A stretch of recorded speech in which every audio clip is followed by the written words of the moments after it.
Hello শিক্ষার্থীরা, স্বাগতম মুৎসারি educare চ্যানেলে। আশা করি সকলে ভালো আছো। আজকের আমাদের আলোচনার বিষয় হলো ক্লাস 10 জিওগ্রাফির নদীর ক্ষয়কার্যের ফলে গঠিত ভূমিরূপ। মাধ্যমিকে 2025 সালে এটি খুব ইম্পর্টেন্ট কোশ্চেন। যদি এটি মাধ্যমিকে প্রশ্নে আসে তাহলে তোমরা এই 3টি ভূমিরূপ লিখবে: ক্যানিয়ন,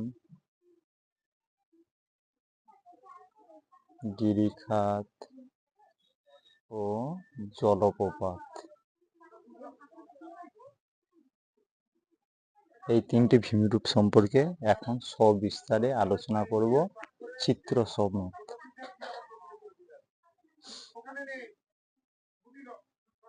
প্রথমে আলোচনা করব ক্যানিয়ন সম্পর্কে। ক্যানিয়ন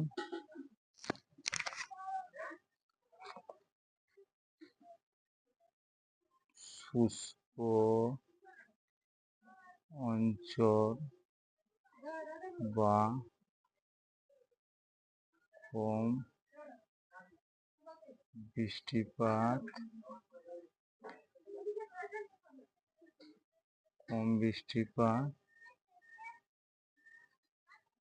যুক্ত অঞ্চলে সংগঠিত হয়।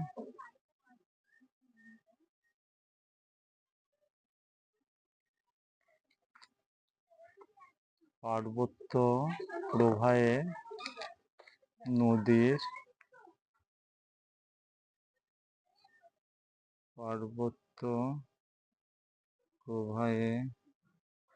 নদীর ঢাল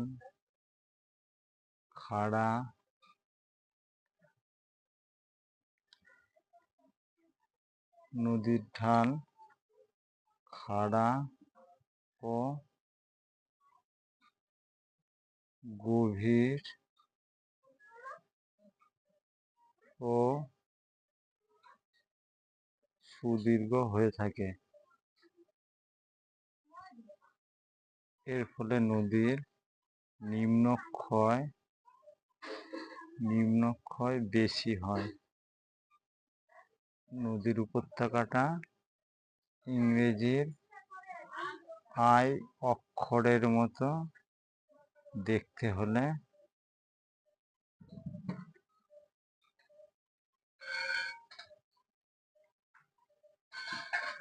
হলে আমরা ক্যানিয়ন বলি। তাহলে শুষ্ক অঞ্চল বা কম বৃষ্টিপাতযুক্ত অঞ্চল, পার্বত্য প্রবাহে নদীর খাড়া ঢাল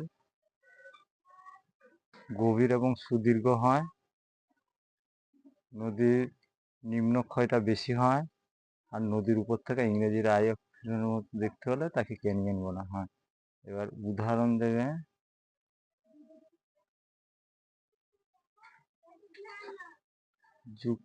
মার্কিন যুক্তরাষ্ট্রের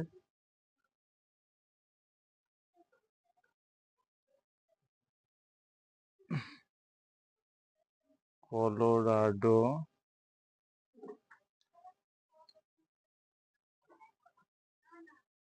নদীর উপর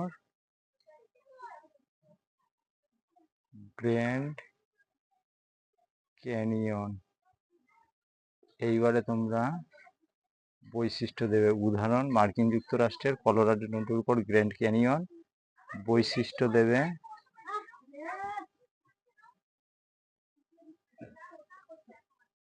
1 নম্বর বৈশিষ্ট্য দেবে শুষ্ক অঞ্চল বা কম বৃষ্টিপাতযুক্ত অঞ্চলে লক্ষ্য করা যায় নদীর উপত্যকাটা আই অক্ষরের মতো হয় ইংরেজির, আর এখানে নিম্নক্ষয়টা বেশি লক্ষ্য করা যায়।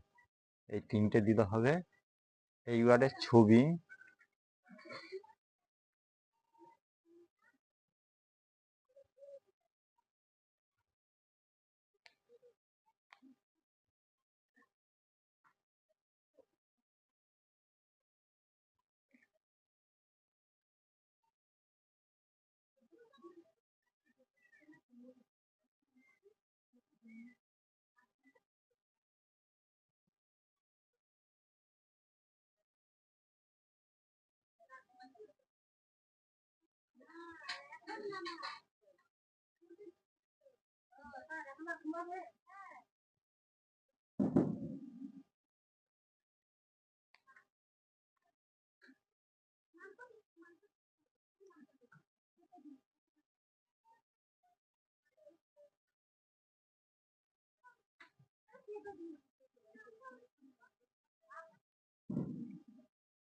এটা হলো নদী, তাহলে এটা আইএফের মতো, এটা ক্যানিয়ন।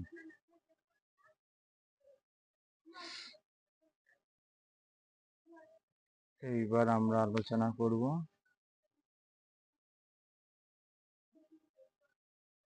গিরিখাত সম্পর্কে।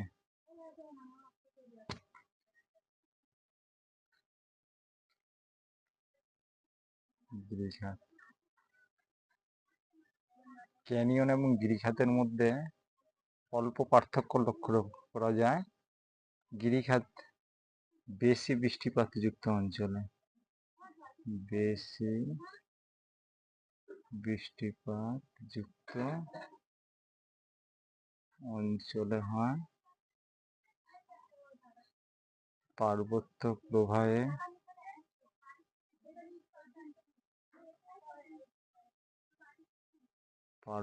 প্রবাহে নদীর ঢাল খাড়া, গভীর ও সুদীর্ঘ হয়। পার্বত্য প্রবাহে নদীর ঢাল খাড়া সুদীর্ঘ হয়। এখানে নিম্নক্ষয় ও পার্শ্বক্ষয়, এই দুটো ক্ষয় লক্ষ্য করা যায়। তাহলে নিম্নক্ষয় হয় এবং পার্শ্বক্ষয় হয়। তারপরে ইংরেজির ভি আকৃতির ন্যায় নদীর উপত্যকা দেখতে হয়। নদীর উপত্যকা কি ভি আকৃতির ন্যায় হলে তাকে আমরা গিরিখাত বলা হয়। তাহলে গিরিখাত কি, সংজ্ঞাটা আবার বলছি পুনরায়। বেশি বৃষ্টিপাতযুক্ত অঞ্চলে সংঘটিত হয়। পার্বত্য প্রবাহে নদীর ঢাল খাড়া এবং গভীর সুদীর্ঘ হওয়ায় জলের স্রোতের পরিমাণটা বেশি থাকে। ফলে নিম্নক্ষয়ও যেমন হয় তেমন পার্শ্বক্ষয় লক্ষ্য করা যায়। তখন নদীর উপত্যকা ইংরেজির ভি আকৃতির মতো দেখতে হলে তখন তাকে আমরা গিরিখাত বলা হয়। এইবারে তোমরা উদাহরণ দেবে। ইয়াংসিকিয়াং নদীর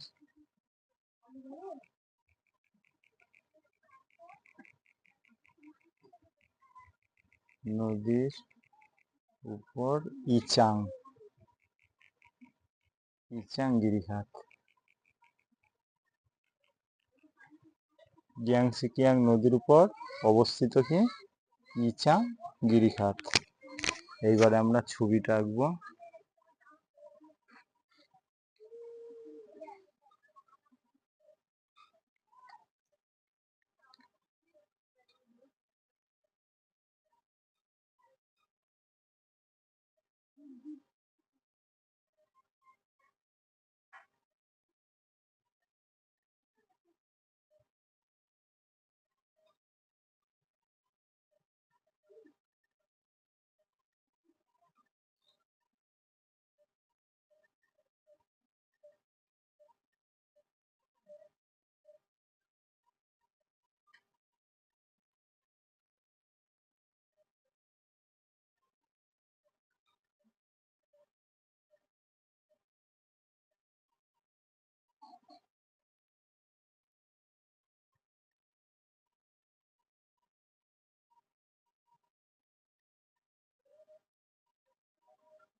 গিরিখাতের ছবি ইংরেজির ভি অক্ষরের মতো দেখতে হচ্ছে। এইবারে আমরা আলোচনা করব জলপ্রপাত।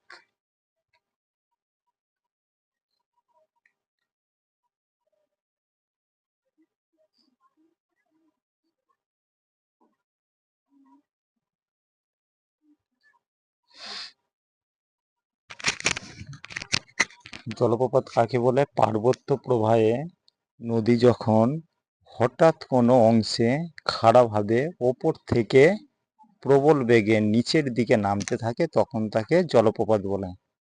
তাহলে কি বললাম? পার্বত্য প্রবাহে নদী যখন কোনো অংশে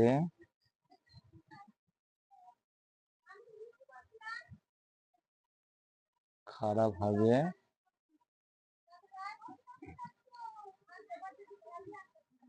উপর থেকে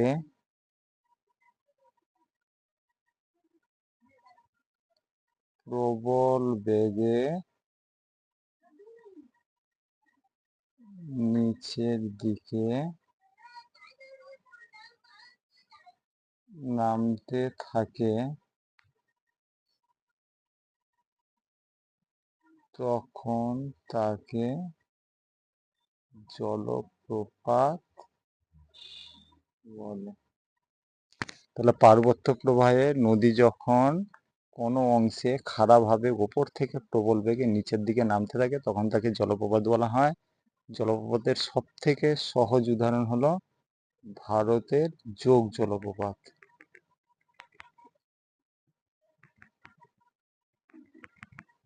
ভারতের যোগ জলপ্রপাত।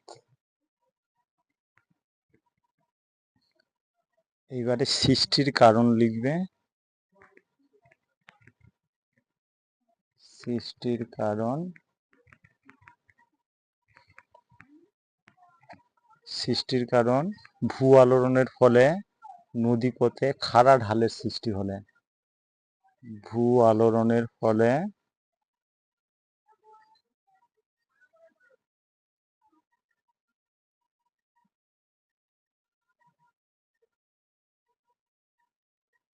নদীপথে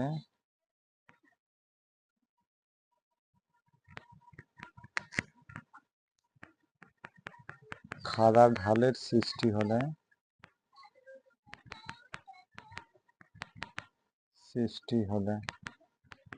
এক নম্বর। 2 নম্বর লিখবে নদীর গতিপথে চ্যুতির সৃষ্টি হলে, নদীর গতিপথে চ্যুতির সৃষ্টি হলে। 3 নম্বর লিখবে কোমল শিলা ও কঠিন শিলা আড়াআড়ি ভাবে অবস্থান করলে,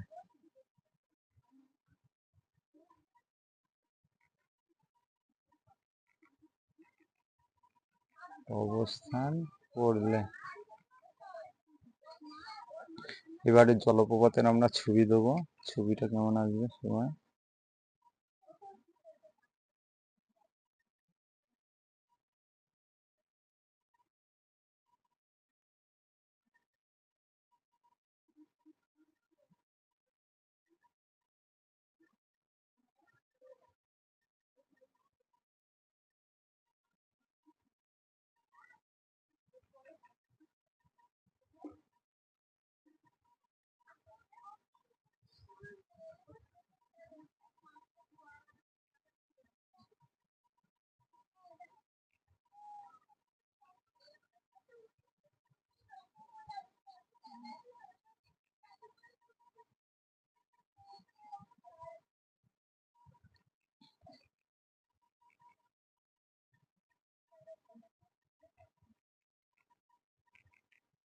কোমল শিলা,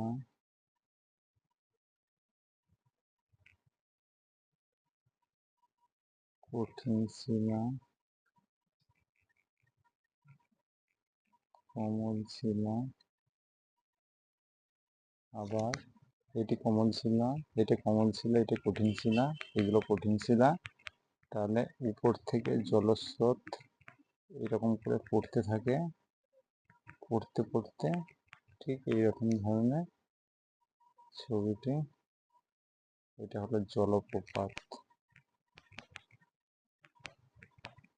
জলপ্রপাতের জল ভূপৃষ্ঠের যেখানে সোজাসুজিভাবে পড়ে তার নিচে একটা গর্তের সৃষ্টি করে।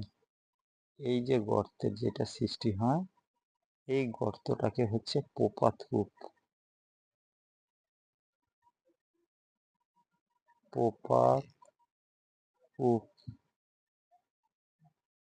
বা বাণিজ্য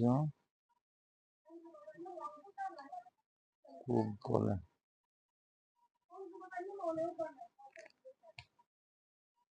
আশা করছি সবাই বুঝতে পেরেছ। এখানে ক্লাসটা আমরা শেষ করব। পরবর্তী ভিডিও আমরা নদীর সঞ্চয় কার্যের ফলে ঘটিত ভূমিরূপ সম্পর্কে আলোচনা করব, তাই সবাইকে বলছি কেউ মিস করবে না।